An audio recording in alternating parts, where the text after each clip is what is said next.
Tak, sun'iy qon keltiruvchi kapsula haqida gapirib bersiz. Internetda ko'p, Instagramda ko'p aylanyapti bu sun'iy kapsulalar, qon keltiradigan kapsulalar. Nima uchun qilinadi o'zi?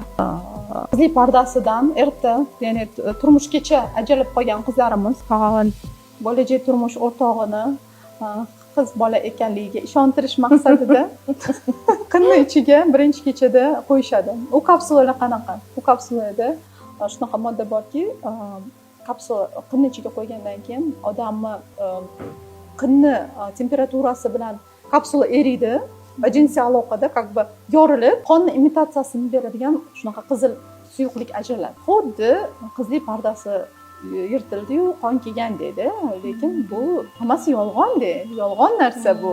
Yolg'on bilan hayotini boshlayapti. Даже shunaqangi gapirishadiki, o'sha anaqa reklamasida ko'rsangiz, qizlik pardani tiklab beradi deb ham yozishgan. Voy, insonlar qizlik pardani tiklab bo'lmaydi. Instagramda reklamalarga ishonadi. Har xil narsalar